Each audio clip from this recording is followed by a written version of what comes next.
तो गाइस आज हम बात करेंगे मैनेजर किंग के चैप्टर नंबर 222 के बारे में। और पिछले चैप्टर में हमने देखा था जिनचॉल पार्क ने आर्केना के लोगों से फाइट करने के लिए अलेक्जेंडर सोफिया को भी बुला लिया होता है या फिर बोल दिया होता है। और आज की वीडियो की शुरुआत में हम देखते हैं TX बिल्डिंग का सीन जहाँ पे फाइट चल रही होती है आर्केना के एजेंट बोल्ट और एरिस के डैसिक और चैंगसू की। लेकिन आपको याद होगा चैंगसू और टेयांग ने पहले भी आर्केना के एक एजेंट से फाइट करी थी जहाँ पे वो बहुत गंदी तरीके से पिट रहे थे। और क्योंकि डैसिक चैंगसू का सीनियर है इसलिए उसको कहता है, मिस्टर चैंगसू अब जो मैं बोलूंगा उसको ध्यान से सुनना। तुमने कहा था तुम आखिरी बार इन लोगों से हारे थे, है ना? चैंगसू कहता है, हाँ एग्जैक्टली, तो वो ये बंदा नहीं है लेकिन इसी की जैसा था। आर्केना का बोल्ट कहता है, इस जैसे हरामजादे हमेशा मार के भागने वाले स्टाइल में यकीन रखते हैं, लेकिन ये काफी अजीब तरीके से बात करता है। लेकिन मुझे लगता है हमारी तरफ के लोग अभी पूरी तरीके से तैयार नहीं है, तो फिर कभी बाद में मिलेंगे। ये कह के बोल्ट कुछ पहनी सी चीज से जमीन से उठाता है और वो सारी की सारी इनके ऊपर फेंक देता है। ऑब्वियसली इन चीजों को डैसिक और चैंगसू डॉच कर लेते हैं और डैसिक चैंगसू को कहता है, मिस्टर चैंगसू अब तक तुमने ऐसे लोगों से फाइट कैसे करी? चैंगसू जवाब देता है, ये लोग इसी तरीके से लगातार आसपास के ऑब्जेक्ट्स को इस्तेमाल करते रहते हैं। इनके हाथ में जो लगता है उसको ये हथियार बना लेते हैं। ये अपने कपड़ों से भी बार बार चीजें निकालते रहते हैं जो कभी खत्म ही नहीं होती। मैंने पहले भी जैसे तैसे इन लोगों से फाइट करने की कोशिश करी थी, लेकिन इनके दूर के अटैक्स के सामने मैं टिक नहीं पाया था। मैं उस वक्त टेयांग के ऊपर बस एक बोझ बन के रह गया था। और अभी जो बोल्ट यहाँ से भागने की कोशिश कर रहा होता है, डैसिक उसके ऊपर एक बोतल फेंक के मारता है जो कि उसके थोड़ा सा आगे जाके लगती है और डैसिक चैंगसू को कहता है, अगर ऐसी बात है तो अब मैं तुम्हें बताऊंगा जो अपोनेंट सामान फेंक के फाइट करते हैं उनके साथ फाइट कैसे करी जाती है। तुम्हें सबसे पहले ऐसे लोगों के ऊपर अटैक मारने के लिए ओपनिंग क्रिएट करनी पड़ेगी। तुम्हें धीरे धीरे करके ये काम करना होगा। और डैसिक लगातार बोल्ट के बोतलें फेंक फेंक के मार रहा होता है जिससे वो बार बार बच रहा होता है। इसलिए बोल्ट भागते भागते कहता है, वेल ये सारी चीजें मेरे ऊपर किसी काम की नहीं। इतने में ही चैंगसू इसके साइड से आके इसके एक घुटना मारते हुए कहता है, लेकिन चैंगसू इतना तेज नहीं है इसलिए इसके हमला मारना मुश्किल है। मुझे इसे मारने के लिए इसके और ज्यादा करीब जाना होगा। बोल्ट ने चैंगसू के हमले को डॉस तो कर लिया होता है लेकिन अब उसके पीछे आ चुका होता है डैसिक। बोल्ट ने डैसिक के ऊपर भी काफी सारे हमले मारना स्टार्ट कर दिए होते हैं जिन्हें डैसिक ब्लॉक करते हुए चैंगसू को कहता है, मैं तुम्हारी फीलिंग समझ सकता हूँ क्योंकि मैं भी पहले तुम्हारी ही तरह था, लेकिन तुम चाहो तो आसपास की चीजों का इस्तेमाल कर सकते हो इसको मारने के लिए। इसे चैंगसू एक फ्राई पैन उठाता है और बोल्ट के ऊपर मारने लगता है जिससे बचने के लिए बोल्ट को डैसिक से दूर जाना पड़ता है। बोल्ट चैंगसू के भी सारे हमलों से बच रहा होता है लेकिन डैसिक अब भी चैंगसू को बोल रहा होता है, तुम्हारे हाथ में जो भी लग जाए उसके साथ फाइट करना काफी ज्यादा अच्छा रहता है, लेकिन साथ ही साथ में ये सोचना भी जरूरी है तुम जिन चीजों का इस्तेमाल कर रहे हो उनका इस्तेमाल कैसे करा जाए। चैंगसू को डैसिक की ये बात कुछ खास समझ नहीं आती, लेकिन इतने में ही बोल्ट चैंगसू के मुंह पे एक पतीला मार के उसको दूर उड़ा देता है और कहता है, माफ करना लेकिन तू अजीब सा बोलने वाले बंदे कुछ देर के लिए साइड में पड़ा रहे। मुझे ऐसा महसूस हो रहा है जैसे मुझे यहाँ पे तुझे सिखाने के लिए इस्तेमाल करा जा रहा है, इसलिए मुझे ये चीज पसंद नहीं आ रही है। या तुम लोगों को ऐसा लगता है अगर तुम लोग मुझसे क्लोज फाइट करोगे तो फायदे में रहोगे, या तुम्हें ऐसा लगता है कि मैं सिर्फ चीजों को फेंकना ही जानता हूँ उसके अलावा मुझे और कुछ नहीं आता। सच में बेवकूफी की हद होती है। और डैसिक सच में बिल्कुल क्लोज रेंज में आके इसको पीछे से बस मारने ही वाला होता है। इतने में ही बोल्ट डैसिक के मुंह पे कांच की बोतल फोड़ देता है और उस बोतल के पीसेस जो उसके हाथ में लगते हैं उससे भी डैसिक के ऊपर काफी सारे जानलेवा हमले कर देता है जिनसे डैसिक को काफी सारे कट्स तो पड़ते ही है, लेकिन एंड में उसके एक लात पड़ती है और वो दूर जाके गिरता है। डैसिक को दूर फेंकने के बाद बोल्ट कहता है, खैर जो भी हो मैं तुम्हें बता रहा हूँ तुम लोग जो भी कर रहे हो मेरे सामने वो किसी काम का नहीं। इतने में ही चैंगसू इसके पीछे से आके अचानक से इसके ऊपर एक हमला करता है जिससे बोल्ट पीछे हटते हुए बच जाता है और उसके हाथ में रैंडमली जमीन में पड़ा एक चाकू लग जाता है। वैसे भी ये इधर उधर की चीजें उठा के फाइट करने में काफी ज्यादा माहिर है और कहता है, तुम्हारी ये ट्रिक्स मेरे साथ काम नहीं आएंगी।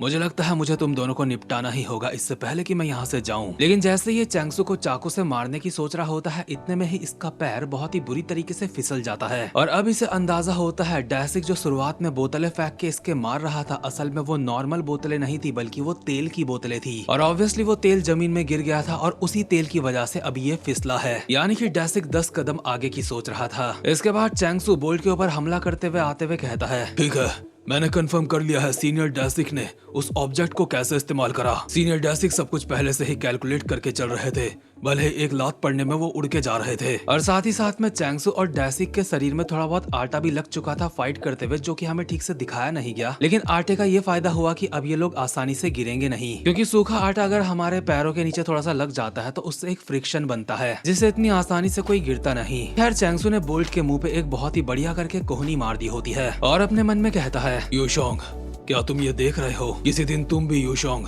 एरिस को ज्वाइन करना। तुम्हारी रणनीतियों और सेंसेस की वजह से तुम एक एस क्लास के रिक्रूट होंगे। चैंगसू को भी एरिस पसंद है। चैंगसू यहाँ पे सेटिस्फाइड हुआ है। और ये बातें सोचते हुए इसने बोल्ट के मुंह पे मुक्के ही मुक्के बजा दिए होते हैं। और आपको बता दूं, चैंगसू जिस यूशोंग के बारे में अपने मन में सोच रहा है, जिसकी हल्की सी झलक हमें यहाँ पे दिखाई गई है, मेरे हिसाब से वो पीटीजे की एक दूसरी मानवा जुवेनाइल ऑफेंडर का एक कैरेक्टर है, या फिर कहे मेन कैरेक्टर है। खैर, बोल्ट हार चुका होता है और डेसिक कहता है, मिस्टर चैंगसू, हमें ये सब कुछ जल्दी से निपटाना होगा, क्योंकि ये सारे काम हमें ऐसे करने हैं जैसे यहाँ पे कुछ हुआ ही ना हो। खैर, यहाँ का काम तो पूरा हो चुका होता है। इसके अगले सीन में हम देखते हैं आर्केना के लीडर को, जो कि अब भी शाशा के साथ कहीं जा रहा होता है और लगातार अपने टीममेट्स को कांटेक्ट करने की कोशिश कर रहा होता है, लेकिन किसी से भी कांटेक्ट हो नहीं पाता, जिसका मतलब वो समझ चुका होता है कि उसके टीममेट्स को निपटा दिया गया है या फिर उनको हरा दिया गया है। और सच में रियलिटी भी यही होती है, क्योंकि सनी भी अधमरी पड़ी हुई होती है, बोल्ट भी ऐसे ही पड़ा होता है। लेकिन अरोरा के लिए सबसे ज्यादा हैरानी वाली बात तो ये होती है कि गेल भी जवाब नहीं दे रहा, क्योंकि गेल हार जाएगा उसने ऐसा तो नहीं सोचा था। इसलिए अरोरा शायद से भी थोड़ा सा परेशान सा नजर आ रहा होता है साशा को। इसलिए साशा उसको कहती है, कैसा रहेगा अब हम अपना प्लान बदल दें? हमारे काफी सारे बंदे उन लोगों से हार चुके हैं और इस तरीके से प्लान को आगे ले जाना काफी ज्यादा खतरनाक हो सकता है हमारे लिए। वैसे भी इस मामले को एरिस हैंडल कर रही है, इसलिए चाहे तुम कोई भी तरीके अपनाओ, वो तुम्हें धप्पा कर सकते हैं। साशा, मुझे लगता है तुम्हें कोई गलतफहमी हो रही है। क्या तुम्हें यह बात थोड़ी सी अजीब नहीं लगी कि बाकी के एजेंट्स वहाँ TX बिल्डिंग में फाइट कर रहे थे, लेकिन तुम, जिसे सच में प्रेसिडेंट को मारना है, तुम यहाँ पे हो, तुम मेरे साथ यहाँ पे घूम रही हो, और मैं फालतू में बिना रीजन के ऐसे नहीं घूमता। मैं ये बात तुम्हें पहले ही बता चुका हूँ ना, इन्फॉर्मेशन ही ताकत होती है। साशा को समझ नहीं आ रहा होता आखिर ये बोल क्या रहा है, इसका प्लान क्या है। लेकिन चलते चलते ये लोग अभी एक ML कासल नाम की जगह के सामने आ चुके होते हैं और आगे बढ़ते बढ़ते अरोरा कहता है, तुम्हारे पास जितनी ज्यादा जानकारी होती है उतने ही ज्यादा तरीके होते हैं किसी को हराने के। तुम्हें पता है जिस VIP को हमें निपटाना है इस वक्त वो TX बिल्डिंग में है ही नहीं। इसका मतलब साफ है, जिस VIP को इन्हें निपटाना है यानी कि किसी देश का प्रेसिडेंट, अभी वो TX बिल्डिंग में नहीं बल्कि वहाँ है जहाँ ये अब जा रहे हैं। और ये खास इन्फॉर्मेशन सिर्फ अरोरा के पास ही थी, इसलिए वो हमेशा से एरिस से एक कदम आगे चल रहा था। यानी कि TX बिल्डिंग में जो पंगे चल रहे थे वो तो सिर्फ एक डिस्ट्रैक्शन था एरिस के लिए। खैर, जैसे ये दोनों यहाँ पे आते हैं तो जो दो गार्ड यहाँ पे होते हैं वो इनको कहते हैं तुम इससे आगे अंदर नहीं जा सकते। लेकिन अरोरा एक ही झटके में इनके एक ऐसा अटैक करता है कि एक ही झटके में दोनों निपट जाते हैं। इनको पता भी नहीं चला ये निपटे कैसे। और अरोरा अंदर आते हुए साशा को कहता है, वो VIP जिस दूसरी जगह पे है वो यही है। मुझे मेरे एग्जीक्यूटिव्स के लिए बुरा लगा क्योंकि मैंने उन्हें एक चारे की तरह इस्तेमाल करा, लेकिन इस बार और कोई रास्ता नहीं था। लेकिन ये मिशन बहुत ज्यादा जरूरी है, इसलिए मुझे ऐसा करना ही था। और जैसे ये दोनों अंदर एंटर करते हैं तो काफी सारे गार्ड्स इन दोनों के ऊपर हमला कर देते हैं, लेकिन अरोरा इन सबको ऐसे मार देता है जैसे ये कोई बच्चे होंगे। इनके अरोरा के सामने कोई औकात नहीं होती और अरोरा कहता है, ये मिशन तो थोड़ा शांति से करना चाहिए था, लेकिन उस हिसाब से थोड़ा हल्ला मच चुका है, लेकिन ये कोई बड़ी बात नहीं। वैसे भी हमने सारी तैयारी कर ली है, यहाँ पे जो कुछ भी होगा उसका इल्जाम एरिस पे जाएगा और यहाँ से सुरक्षित बाहर निकलने का प्लान भी पूरी तरीके से तैयार है। इसलिए साशा, तुम्हें चिंता करने की जरूरत नहीं है, बस मुझे फॉलो करो। ये सब कुछ देखकर साशा बहुत चिंता में आ जाती है और अपने मन में कहती है, मैं ये सब कुछ होने नहीं दे सकती, मुझे इन लोगों को रोकना होगा।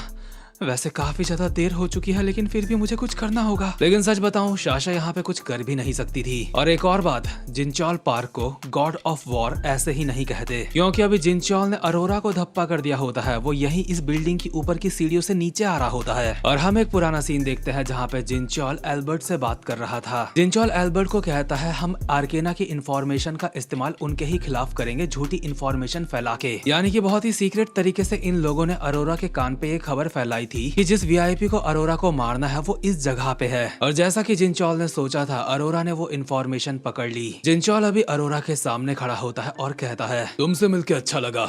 आज का यहाँ का सिक्योरिटी पर्सनल है जिनचॉल पार्क और साथ में दूसरी सिक्योरिटी पर्सनल है। इतने में अरोरा और साशा के पीछे से आवाज आती है, दूसरी सिक्योरिटी पर्सनल है अलेक्जेंडर सोफिया। और सिर्फ अलेक्जेंडर सोफिया का नाम सुन के, उसकी आवाज सुन के ही अरोरा के पसीने छूट जाते हैं। और जिनचॉल अरोरा को कहता है, तुम दो कौड़ी के एजेंट्स, जब सिचुएशंस तुम्हारे हिसाब से नहीं चलती तो तुम उनसे भागने की कोशिश करते हो। इसलिए मैं स्पेशली सोफिया को यहाँ तुम्हारे लिए लेके आया हूँ ताकि तुम वो गलती दोबारा ना करो। वैसे भी ऐसी काफी चीजें हैं जो मैं तुमसे निकलवाना चाहता हूँ। हम देखते हैं अरोरा के अब भी पसीने छूट रहे होते हैं क्योंकि सोफिया उसके काफी करीब आ चुकी होती है और वो अपने मन में कहता है, मुझे ऐसा महसूस हो रहा है जहाँ पे हम खड़े हैं उस बिल्डिंग की आसपास की सारी जमीन कांप रही है और ये सब कुछ मुझे महसूस हो रहा है सिर्फ इस औरत के यहाँ पे होने से। अभी सिर्फ हम एक दूसरे के अगल बगल खड़े हैं, लेकिन फिर भी मुझे ऐसा महसूस हो रहा है जैसे मेरा गला सूख रहा है। मुझे ऐसा महसूस हो रहा है जैसे अंदर से मेरे फेफड़े जम रहे हैं। क्या मेरे ऊपर किसी तरीके का दबाव बन रहा है? नहीं, ये चीज उससे थोड़ी सी अलग है। क्या इसको ही डर कहते हैं? वो आ रही है जिसके खिलाफ कुछ काम नहीं आता। अलेक्जेंडर आ रही है।